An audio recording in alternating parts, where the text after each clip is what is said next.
Hi, everybody. I'll take any questions after my presentation. With that, I will begin. Well, here we go again with NBC Sports Oakland A's broadcaster Brody Brazil, once again using one of my Zennie62 YouTube vlog titles as the basis for a vlog for his YouTube channel. Take a look at the date of his. In fact, it's actually presented on the thumbnail for this vlog presentation, which was done Thursday, and mine was formed and planned for December 4th. Even though I did not yet do the live stream, and I will, it and its thumbnail come up in YouTube search for topics he regularly riffs on related to the Oakland Coliseum. The number of times he's done this is now too numerous to recount. I generally have ignored it, even though others have pointed out to me the habit and looked at it as the old saying goes, imitation is the sincerest form of flattery. But this time I decided to weigh in on what he was doing. I have nothing against Brody. I don't know him. I've never met him. But this practice is rather uncomfortable. Others like Casey Pratt don't do it, so why Brazil? And, I want to emphasize what the issue is when I point to this by presenting you with the photograph itself so you can understand what I'm talking about here and not misunderstand. This is it, okay? So this is what I used as a thumbnail, right here, all right? And if you look over here, on the extreme end is his thumbnail. Next move, Oakland A's moves with or without A's. That was yesterday or 20 hours ago this morning, all right? Now mine, as you can see, is dated December 4th, 2023 waiting, which means I haven't done it, right? But look at it. Let me take this away so you can see it. All right. The title is The Future of the Oakland Coliseum Involves the A's, even with the Las Vegas relocation. Now, his video is Oakland's next moves, which is the future, right? With or without the A's. All right. So, and no, I say even with, in other words, with the A's relocating or not. Here's the future. So he has effectively stolen my title and just dressed it up differently. That's it. Okay. So I wanted you concretely to understand what I'm talking about, and then I will continue. All right. So the trouble is NBC's Brody Brazil can't, in this universe or the next, come close to actually copying my style, and simply because it's based on my economic development training, both at Berkeley and with the city of Oakland, and then running my own consulting business, then working as Montclarian columnist from 1993 to 1996, then Oakland Mayor Elihu Harris economic advisor from 1995 to 1999, where I had jurisdiction over everything from redevelopment to the Raiders, and of course the A's. Just ask Andy Dolich when he tried to sneak in on me agreement that I made with him on behalf of the mayor and the city of Oakland, then tried to go around my back to the mayor, only to discover the mayor had me in the same room and he was saying precisely the same thing to Andy that I told Andy. All right. Has Brody ever had an experience like that? No. All right. So then from 1999 to 2001, as City of Oakland consultant and executive director of the Oakland Alameda County Sports Commission, which I created, then CEO of Sports Business Simulations, where I made my own Oakland baseball sim world. Hey, maybe you went to USF and played my game, or maybe you were at one of 40 high schools and colleges around the world where my game was featured in your classroom. Then my pioneer Oakland blogs and the city's first YouTube partner channel, and now Zennie62 Media Incorporated. Brody can't copy that. And because he doesn't reach out to me and is the latest in a long line of Bay Area media types who don't, but do copy what I say or even reach out to me for background, like Raj Matai. Love Raj, but hey, this is the truth. But they don't dare mention me on their airwaves. And the fact is that if I were white, the story would be different. In other words, I'd be on their programs and mentioned by them regularly, and they know it. It shows you how special a man, the late Montclarian editor Chris Treadway, was to allow me to have a column called Oakland's Economy. I wasn't trained in journalism. And then just, Zennie Abraham, as it was called, from 1993 to 1996. And I did that after my experience on the Alameda Base for Use Committee from 1992 to 1993, and my time as economic development intern with the city of Oakland before that. Chris treated me as what I was, a subject matter expert on economic development and how it's done, rightly or wrongly, in Oakland. The reason I wound up in media was because of the development of internet-based communications tools. I started a blog after then Oakland Mayor Jerry Brown fired me because I accused him of being racist in an email to my Oakland Alameda County Sports Commission board. Then Oakland city attorney and friend to this day, John Russo, told me I had a right to sue the city of Oakland because of what Jerry Brown did.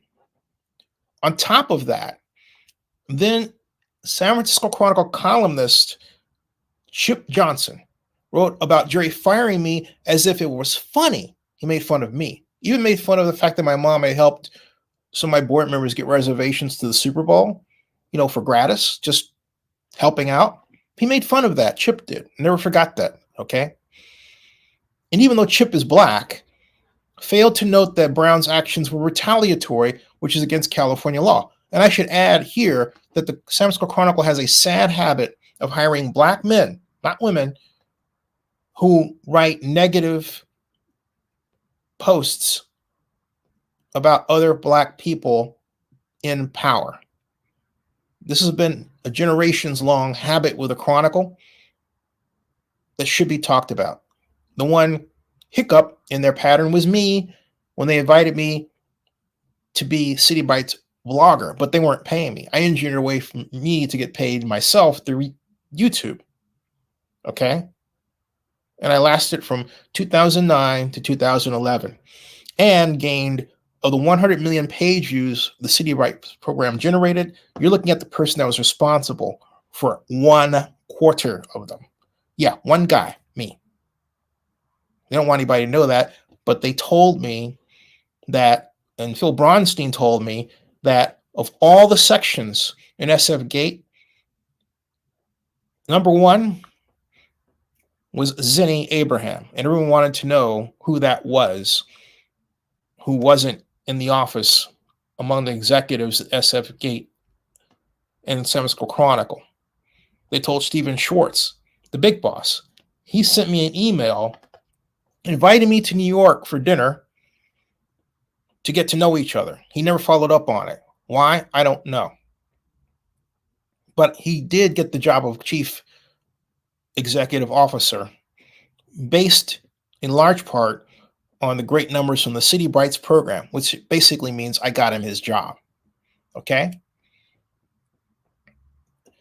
But Chip Johnson unknowingly laid out the evidence and would not surprise me if the San Francisco Chronicle deleted it from its website. Fortunately, the Oakland Tribune had the story too and got it right. I put out a press release saying that I quit the city of Oakland because Jerry fired me, which is probably a stupid thing to do, but I did it as opposed to fighting it, right? And the reason for my email to my board, and you would say, why didn't I fight it? I couldn't get an attorney to take it at the time. It was a different era.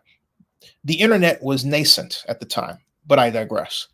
And the reason for my email to my board that started the whole thing was that I discovered that Jerry and then Oakland City Council President and Coliseum Board Joint Powers Authority Chair, Ignacio de la Fuente, had meetings.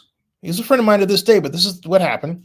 Had meetings with the Oakland business community about the Super Bowl sponsorship plan I created from scratch. Well, they didn't invite me to the meetings. I had to find this out on the dais.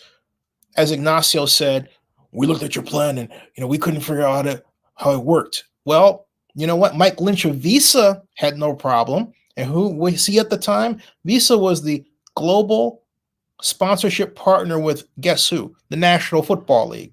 I happened to run into Mike on a plane on the way back from a Super Bowl workshop. And in the same row of the plane, that's how my life works. Thank you, God. And I asked him about the idea. He thought it was brilliant. Okay.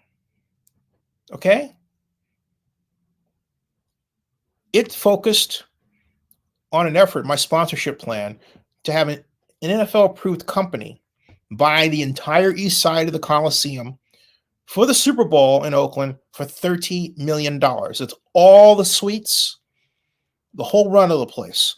Put their logos on the windows in an orderly fashion, of course, that's appropriate for NFL standards. And they would be seen on national and world international television. Talk about exposure. NFL Commissioner Paul Tagliabue loved the idea and told that to Jerry, as then mayor of Oakland, walked into my NFL Super Bowl meeting on May 10th, 2000 at NFL headquarters in New York City, almost 20 minutes late. And before that meeting, Jerry was upset that I projected to make $200 million in naming rights fees for the Coliseum. Think about it. Has the Coliseum ever seen a number even close to that? $10 million? Okay, come on, give me a break. Asking, what are you going to do with that money? You should give it to the school district. And I said that the Sports Commission needed $22 million of it for the Super Bowl bid work, in particular building the 12,414 temporary seats that would allow us to meet a capacity level of north of 72,000 for the Super Bowl. Then Super Bowl point person Jim Steig said my plan was the most expensive in NFL history at the time. So Jerry and I made a deal that saved our meeting with the NFL because Jerry seemed determined to scuttle it.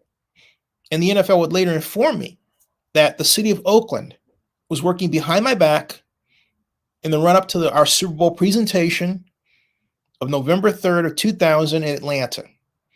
Current NFL Commissioner Roger Goodell was executive vice president of football operations for the league at the time. He was at our meeting with Commissioner Tagliabue, as was then NFL General Counsel Derek Hagans and NFL Executive Jennifer Gonzalez. All were sitting to my right.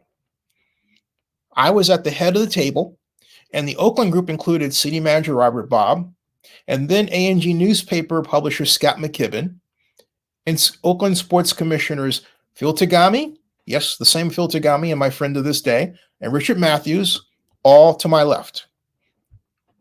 And who helped me set up the protection system at NFL headquarters, the projection system at NFL headquarters boardroom for our meeting? Yeah, Roger Goodell. To my surprise, he came out of another room, shock of red hair. I thought, Roger, he goes, need help? That was actually the first time I met Roger in person. So I talked to him on the phone a bunch of times. Thanks to Allo Casal, executive assistant of the Oakland Raiders. That's another story.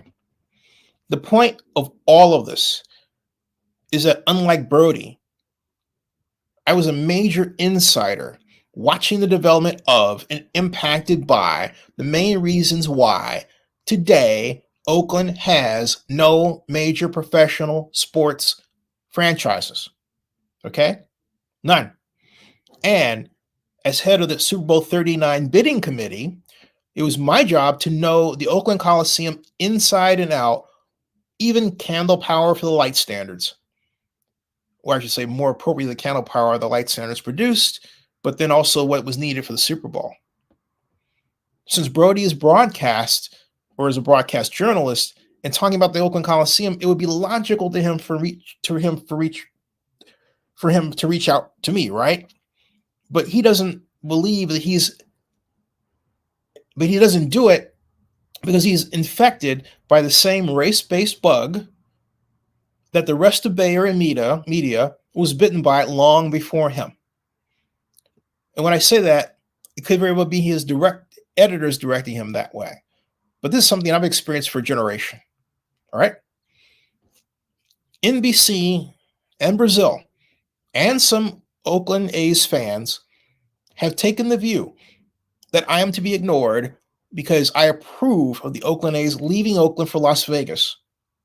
But they don't bother to ask me why or understand that I believe to this day that if Oakland Mayor Libby Schaaf had hired me to be the Howard Terminal project manager and given me autonomy over the work and over Oakland City Assistant City Administrator Betsy Lake, I accidentally elevated her, the Oakland A's would have broken ground on their new Howard Terminal ballpark by now.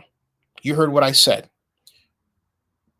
They should, because they have not walked my walk. Oakland A's fans, Mr. Brazil, you haven't walked my walk. For example, Brody Brazil is 42 years old, which means he was born in 1981. I'm 61. I was born in 1962, August 4th. 1981 was my first full year as an undergraduate student at Texas Arlington. That means that in 2001, Brody was 20 years old, and I had just completed my work in forming Oakland's Super Bowl bid. And by that time, I had racked up 15 years of experience in Oakland, with Oakland, and from an economic development and most pointedly, sports business perspective, including creating Oakland's only sports commission. Got that? With all of that and more, isn't it totally crazy that Mr. Brazil and these A's fans think it's just okay to pay no attention to me, but take ideas from me? Of course it is. No one is served well by this behavior, or I should say that behavior. Least of all, those of you who deserve to know what's going on and why, more so that what Mr. Brazil, let me rephrase that. No one is served well by that behavior. Least of all, you who deserve to know what's going on and why, more so than what Mr. Brazil can guess. That is not good journalism. And it takes a blogger and vlogger who says he's not a journalist to tell you that. But as I've said before, I'm sadly used to it. Stay tuned. Okay? Now I'm ready to answer your questions. Hey, Kate. Kate says, I can't believe Brody took your title. He did. He's done it before. Sad that Brody gets a lot more views after stealing your title. Well, he gets a lot more views simply because it's a byproduct of A's fans having decided that they're going to sort of, not listen to me, right? And they want to believe the lie that the A's are going to stay here and that there's some outlet that will cause them to stay here. You see, I've been through that. When the Raiders were trying to and successfully did relocate to Las Vegas. But see, my approach was different. I wasn't about issuing fake news. What I did was look at the financial plans and I analyzed them, searching for a mistake to see if these things would really work. Because I was under the impression early on that Well, they certainly couldn't have put everything together without there being an error. And there wasn't a perfect plan there. Why? Because I discovered that, and I've said this before, the stadium hotel tax they plan at 88, 100 to 1% would not bring enough revenue to cover the bond issue. A friend of mine, actually Guy Hobbs, I can say this because the guy's been on my show, he set up a conference call between myself, he, and Ms. Coven, a very nice person, I might add, a wonderful person. But she was convinced that the debt coverage problem would be solved by their overflow debt coverage fund. But guess what? It wasn't. Because when the bonds actually went on sale, April 4th of 2018, it was News 8 in Las Vegas. They immediately put out a headline, bond issue not covered by its revenue, or words to that effect, which meant I was right. And everybody knew it. Okay. So my way of, frankly speaking, getting revenge on what they were doing, the Raiders and with the NFL, was to look at what they were doing technically and point out the problems. And then also on the flip side, Mark Davis had said to me, you come up with a stadium plan. And so I did.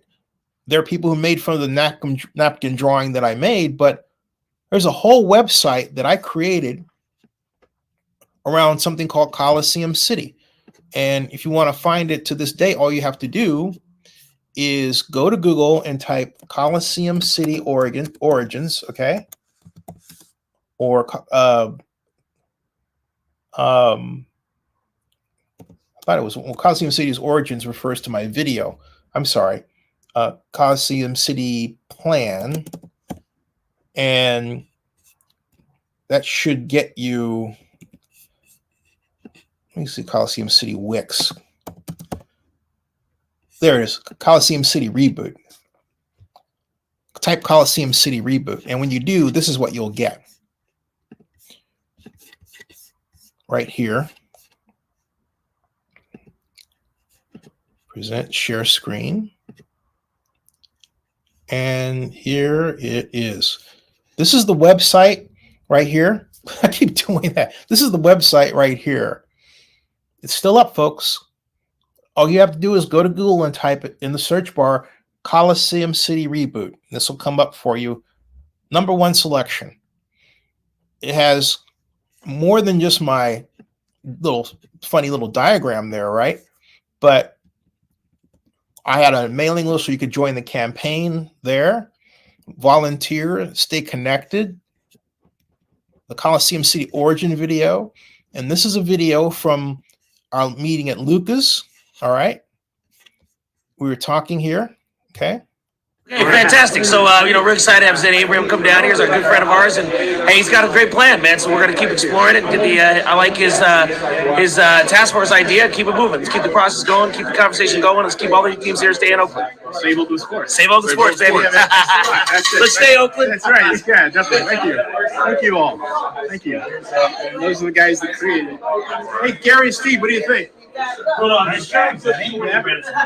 It wasn't as packed as we would have thought it to be, but it was. You had the right. It was substantive. We had the right people. You had the right people here. Yeah, it was packed for me. I was saying small room. Way more packed than yeah, right. Had the you were already sweating, here. so it was probably a year. Right. Had the former mayor here.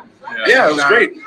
One of the originators of Coliseum City, Steve Lowe. Really? Yeah. I just think if we're going to have a task force, we really have to have some expertise here, because the city's thing in the past has always been. Sorry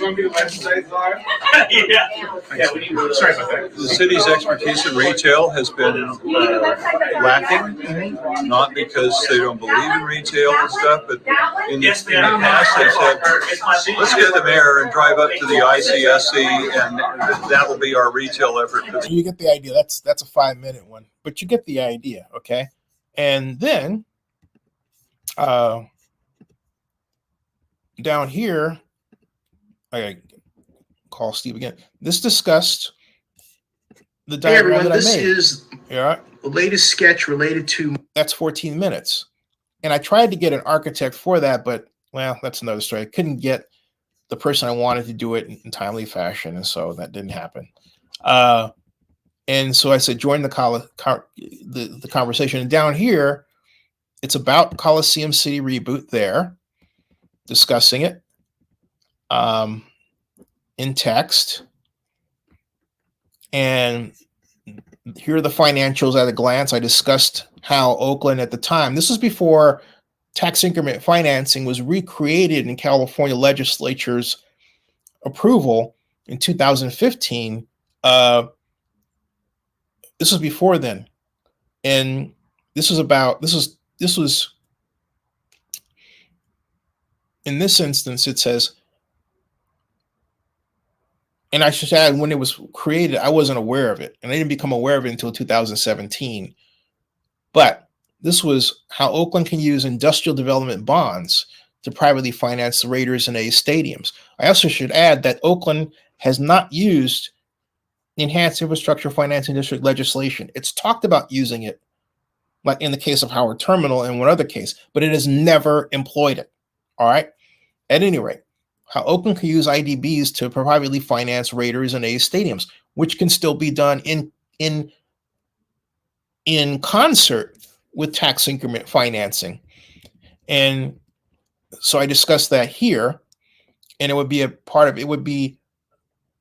specially formed corporation, an LLC, that'll be a partnership with the city of Oakland, the A's and the Raiders, and a hotel corporation.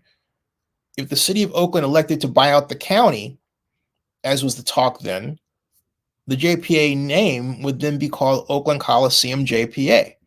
And then I wrote that because of the use of industrial development bond lease revenue structure, or industrial development lease revenue series of bond issues, the city and the county, or the city itself, would not have to pay for defaults. The Raiders A's City Hotel Company would own the project, which includes stadiums, but the title is signed over to the JPA issuing the bonds. All right. The JPA bonds are secured by a first mortgage on the project and property. And so the Raiders A's City Hotel Company then makes lease payments to a bond trustee using revenue from the Coliseum City project. This is very much like how the A's are actually going to finance the stadium right now, folks. So pay attention, okay? It includes the personal seat license, NFL G4 loan in this instance, hotel revenues, and other identified project-specific monies. And the trustee acts as a third party and uses the money to pay off the JPA bonds. The bond trustee is commonly a highly rated and regarded national banking organization. If the Raiders A's City Hotel Company is not able to make the bond payments and the bonds go into default, the bond trustee forecloses on the project and sells it off to repay the bondholders without damaging or affecting the JPA as the issuer. Note that neither the City of Oakland or the County of Alameda or any other government entity would be affected. No public subsidy or loan in this instance is required, but one would have certainly made the debt service obligations a lot easier to handle. When the bonds are retired, the JPA, which issues the bonds, transfers title back to the Raiders A's City Hotel Company. The real property that the Oakland Coliseum City project is developed on is exempt from property taxes during the entire 40-year life of the JPA bonds. Now there will be 45 years. That said, the project generates sales tax and hotel tax revenues, even though I asked for a 40% hotel tax break in the spreadsheet. So that's it, okay? And it will cost $900 million, 68,000 seats, 300 luxury suites, 40-year bond issue, and then naming rights revenue shares 30% of the total, sponsorships 30% of the total, 30 million, 15 million. This is annual. Concessions revenue 30% of total, 39 million. Revenues from suite sales 309 million. Retail revenue 35 million. Retail revenue, interior 10 million, PSL revenue 36 million, hotel revenue 337 million, parking revenue 225 million. And I'm sorry, this is not per year, this is total. Oakland Raiders direct contributions 100 million. The NFL G4 loan would be 250 million. The Coliseum surcharge revenue, the Raiders, would be 49 million. So the total amount we would raise would be 1.186 billion. All right. And there'd be new tax revenue from the Raiders development would be 176 million. Okay. And so we list all of this out. For the A's, for their stadium, 500 million. And the total for A's construction would be 932 million. New tax revenue from that building would be 89.4 million. Total surplus revenue for the bond issue would be 444 million. Total Coliseum City reboot tax revenue, $266 million. So this is all a representative first cut, right? But it's all right there. It's all right there. Okay? So Zach says, Brodie is a crybaby. All he complains about is how the A's aren't moving until shovels are in the ground. Well, that's not true. The A's are moving because of the process. And this is why it's very important to pay attention to what the Las Vegas Stadium Authority does. It was supposed to have started its meeting December 14th. It changed it. Now, why? I believe it did so because, and this is my speculation, this is my hypothesis, that they are moving to that January 18th date because it's after the holiday season and it fits within the governor's schedule. Yeah. So the governor of Nevada wants to be there for this big to-do, which I believe will be folded within the Las Vegas Stadium Authority meeting. And he wants necessary protection there, including Nevada State Troopers and Highway Patrol officers. For the number of dignitaries they're expected to attend, just like the event that was supposed to be held Monday of this week. That's what I believe is going to happen. But you need to pay attention after the pomp and circumstance to the monthly meetings, which you can go to because it's public, of the Las Vegas Stadium Authority meeting there, because you're going to see unfolding the same process of document presentation and approvals that when they're done, and during that phase next year, the bond issue will be let. And my prediction is earlier than forecast, and this is my prediction, by October of next year, they will essentially be ready and done with their work. I will stretch it out to say they will wrap up, they will get to a point where they will announce they're ready to break ground in November of next year. Okay? That's my prediction.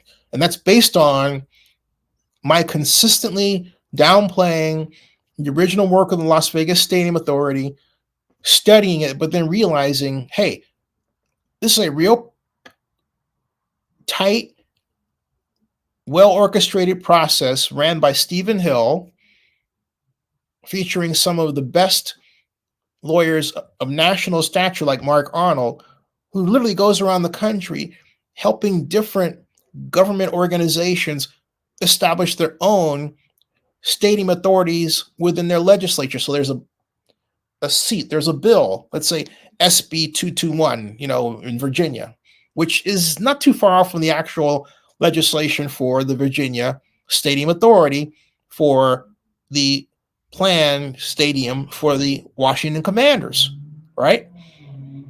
There are people, and I personally am acquainted with Mark Arnold. I've talked to him on the phone.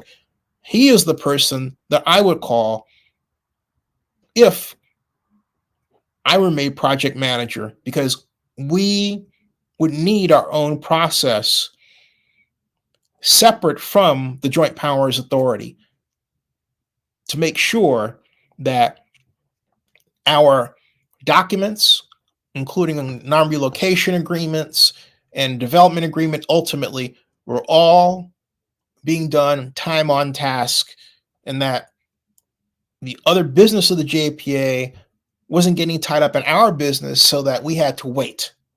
Okay? That's how you have to do it to get these projects done. Was that done in the Howard Terminal case? No. And the beauty of SB 293 Skinner is it allowed us to do that process by establishing the Enhanced Infrastructure Financing District, and within that, the Public Financing Authority, which really is the governing body of the Enhanced Infrastructure Financing District. Okay? So the difference between myself and Brody is literally like night and day, but they're also complementary. Like, for example, Casey, I may disagree with Casey being a homer for Oakland's government, which he has been, but he does it and his minders ask him to do it for access. I get that, even though they take it to some, I think at times, wacky extremes. All right. And I say wacky with respect to the city's credibility, which is okay. But I respect the fact that he'll say, hey, look, I don't know this regarding financing. This is something that Zennie knows, right? And so that's why I've had him on the show, because he is a great broadcaster. And so if you are a great broadcaster, but you don't know the details of things, you pay attention to the person who knows the details. But, you know, and even if I had the same kind of reach, I'd still insist on that kind of relationship. It doesn't matter. And technically, in some cases, I do have that kind of reach. But my point is, getting it right, getting the story right, helps you, the A's fan, understand what's going on. You don't have to agree with me. But, and I've said this before and I'll say it again, November 20th of 2021 was when I called it that the A's were gone. And again, I was sad, but I've been through this. And I was sad because even before the matter of me being involved, you know what really made me sad? Was back when we were trying to retain the Raiders, and Libby gave 2 presentations to the NFL. The first one was November 15th of 2015 in New York. I was there, tried to actually get her to make comments. She was running away and all that.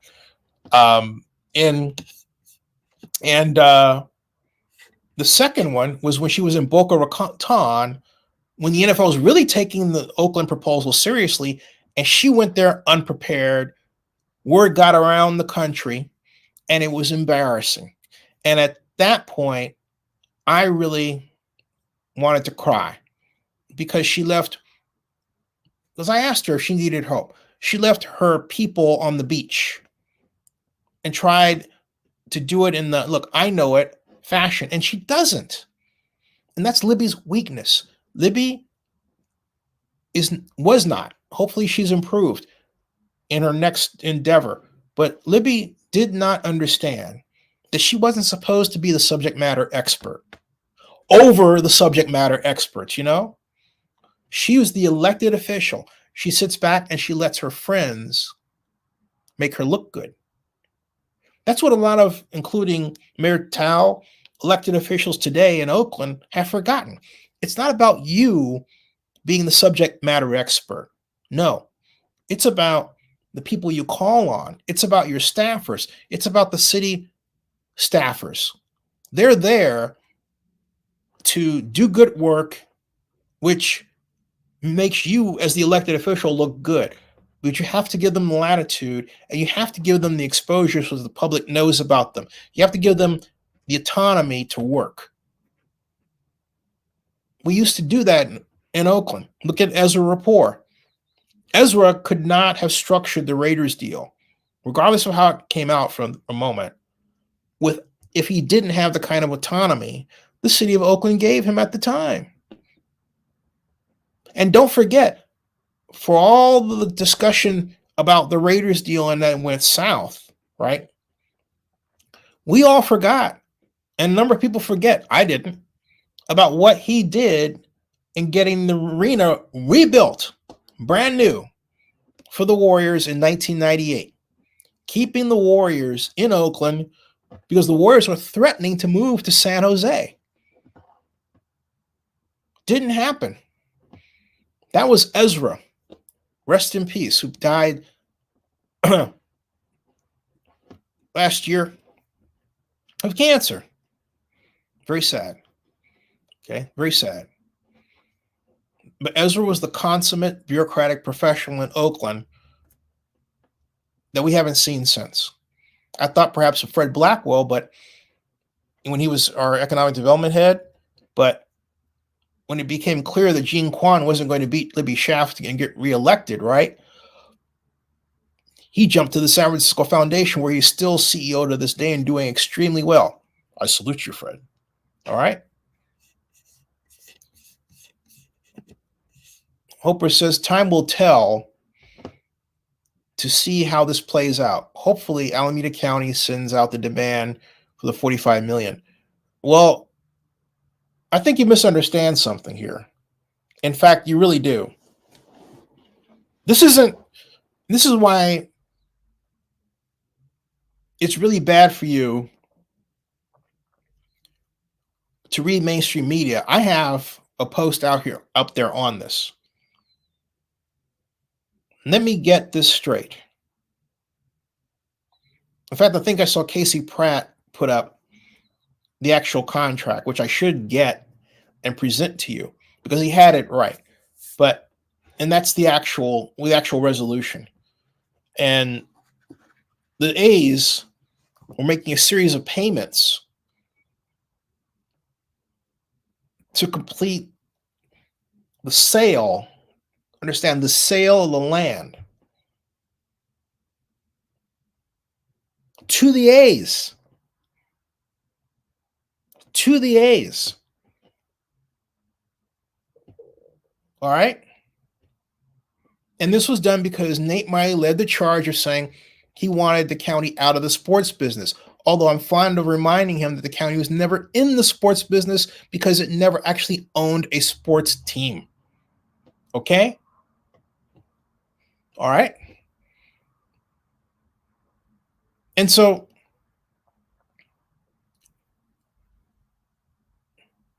Nate called for that to happen.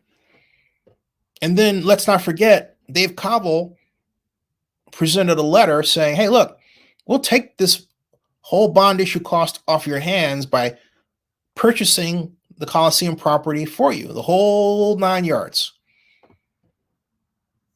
Oakland Mayor Libby Schaaf made an alternate to that idea by saying you can have this half. You can have the county's half.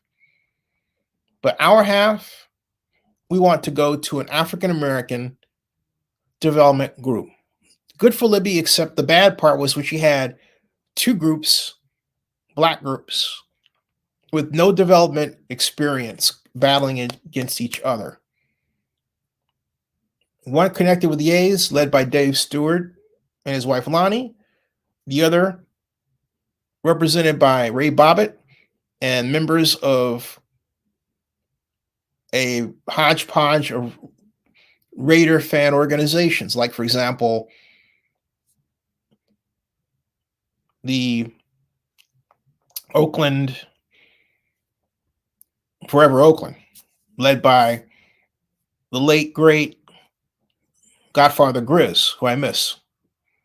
All right. And look, for those of you who start making snide remarks about that, the only reason Godfather Grizz got pissed off with me was because I disagreed with the idea of going after the name and colors.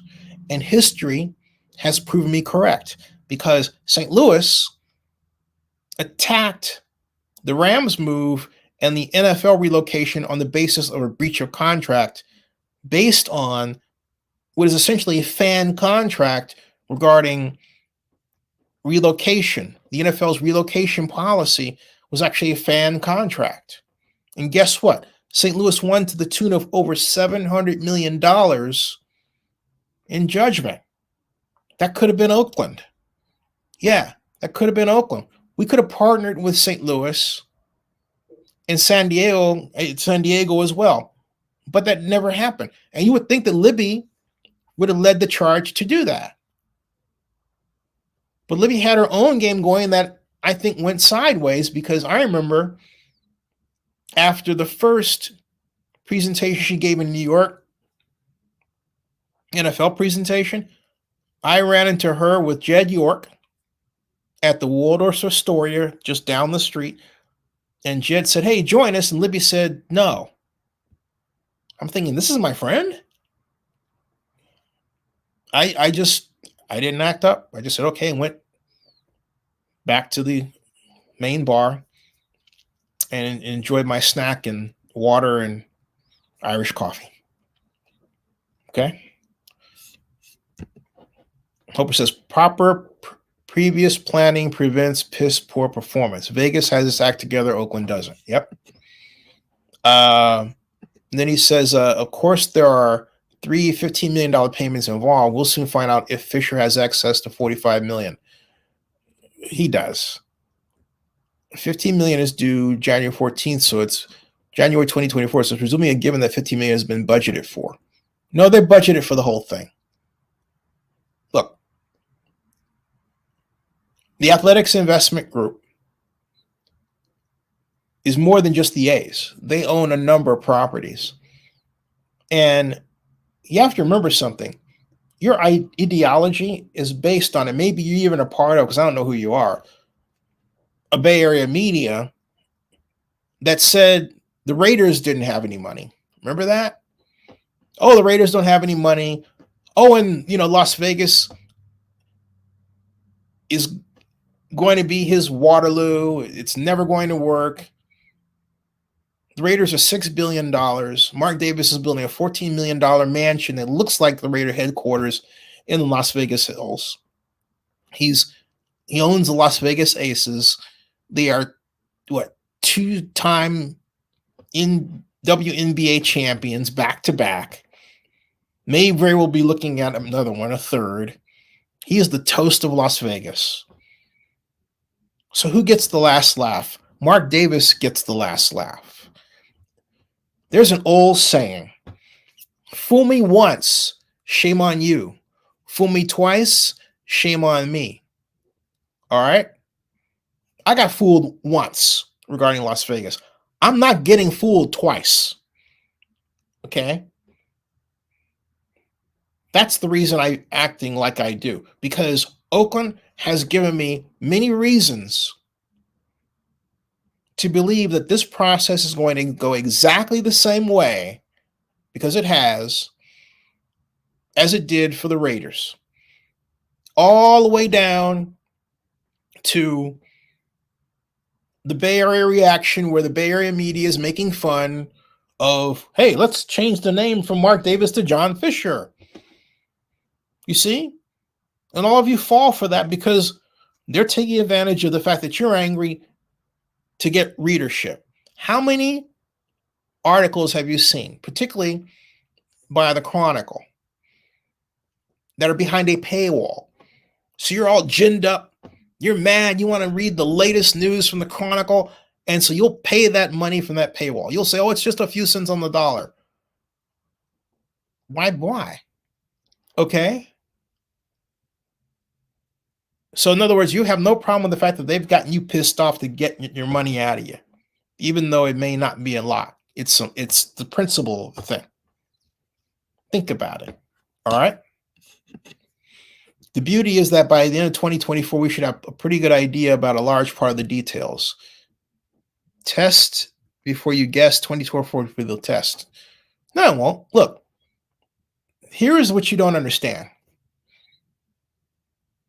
If the A's pay it, they own the land.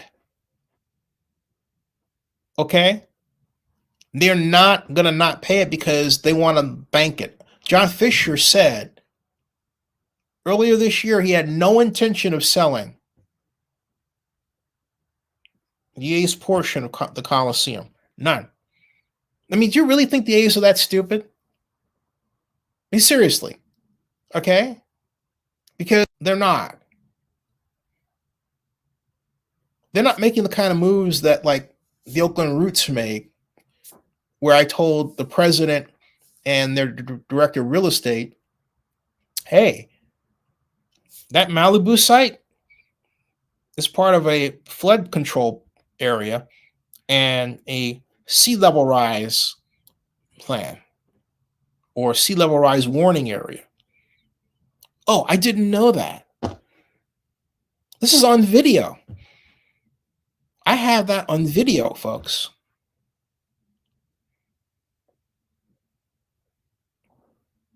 So now they want to be in the Coliseum, and the word is going around that the city is going to use the roots for a very laughable attempt at eminent domain. You can't use the roots for eminent domain.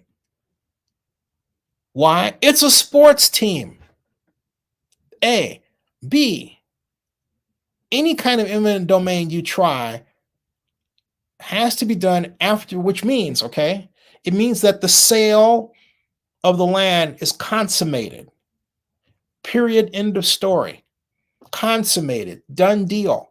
So you're going to turn around and quite literally try to scuttle the deal you just made because, well, they actually decided to pull that escape hatch that you referred to as the unlikely occurrence relocation?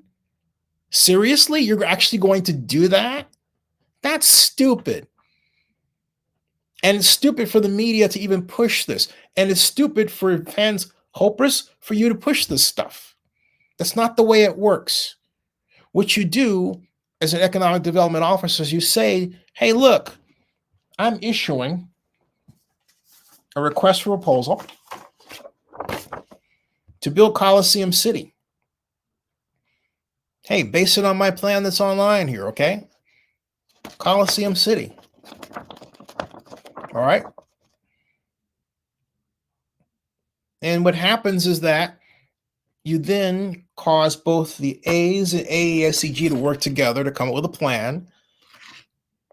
You as the city, as the JPA, then write a resolution to the city council and then sell the city council on approving an enhanced infrastructure financing district around the Coliseum JPA to encompass basically a kind of a rectangle that looks, you know, a little bit like Rhode Island, but and more like maybe Maine. But the whole point is that captures over $1 billion in base year assessed value, which would then get you $221 million bond issue, assuming a 4% rate of growth in assessed value, and nothing else. In other words, just the rate of growth in the land. Okay, now you start building on it. Woo! All right, you're looking at some, you know, more money there, and you budget for it,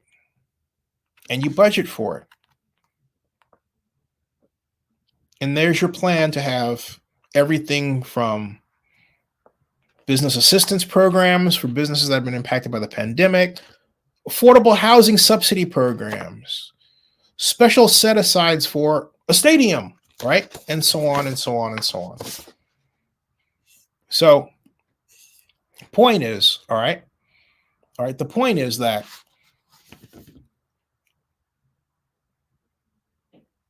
very simply, okay, very simply, eminent domain cannot be done in that way. Because among other things, the A's can turn around and say, I want payment for just compensation, which is really stupid for you to keep pushing this idea, Hopris, and not even in thinking that you have it and you're looking up something and all over because you want to be right. It's not you want to learn something. You're wrong. Because the A's, if the city made the kind of move that's being talked about, would very easily say, because you can only make that move if the sale is consummated. You understand that? You have to let the A's complete their complete payment. You get that? You have to let the A's complete payment for the property to be in their hands. Right now, it's not in their hands. It's in limbo status. Okay? You can't do that. You consummate the sale first. So the sale is consummated. The A's turn around and say, you know what? I want just compensation. And given the fact that the city was stupid enough to let the A's have the land at less than market value, the A's could turn around and say, I want triple. And then where are you? Okay? You see, you have no way out of this except to work with the athletics and AESCG and develop something on the land. Because then it's hypocritical for the city to turn around and say, well, they're just going to hold on it and don't do anything. Well, you know what? You're an economic development officer. Are you? Make a deal with them. Offer the promise of tax increment financing. Make them an offer that is so good they can't refuse without you giving away the store. And there's ways to do that. Okay? But this stuff, come on, give me a break. All right? Says, Fisher may have no intention of selling, but time will tell how that plays out. Either Fisher has the IQ you believe he has. What IQ? What are you talking about? John Fisher John Fisher doesn't own the land yet. He could buy it. The contract does allow him to flip it, but I'm saying in order to head him off at the pass, you establish an RFP directed at the A's and AESCG to build Coliseum City. That will make them think twice, because it will offer them the ability to own land at a greater level of value. That's why. Rather than, for someone to say, oh, they're going to sit on it, for a sitting city representative, an elected official to say, oh, the A's are going to sit on that, as opposed to we are going to make a plan and make them part of it, is criminal. But it shows you why Joe Lacob says he doesn't know who's in charge. Because you have Henry Gardner over here as the executive director. Have you heard it from Henry Gardner through the media? No. Which means they're fucking out of protocol. All right? So knock it the fuck off with this shit. Damn it. I mean it. I'm tired of this. This is stupid stuff.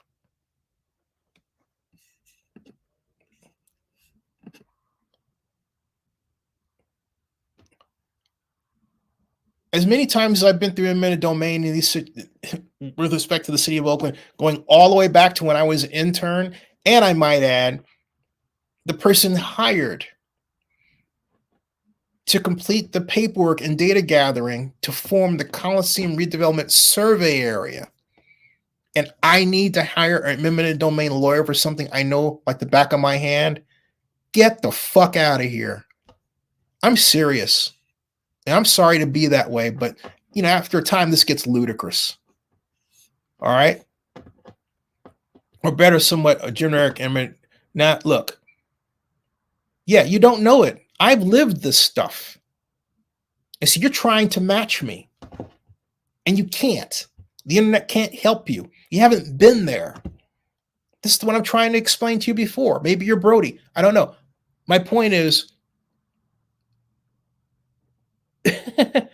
no.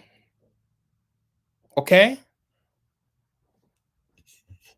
And I have a right to get upset about it because, at some point, what I don't like is when people go on the internet and they just try to look up things, just to push a point really, really don't understand. Against a trained, seasoned economic development officer. Gotcha. Okay? He says, look, guy, I'm wrong. Okay. Having been involved in eminent domain on the other side, then I get something. All right. Don't even what he's saying here.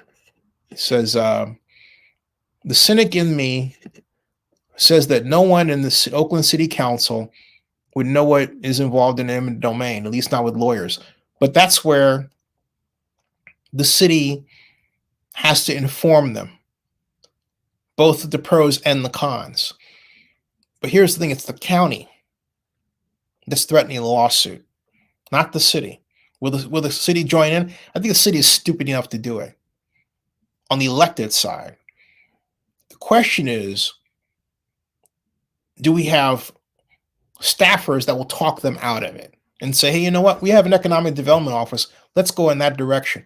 All this stuff right now is elected official and media driven. You don't have, other than me, any trained, non-elected public officials speaking up and saying, hey, look, this is how things are really supposed to work. That's why I'm talking.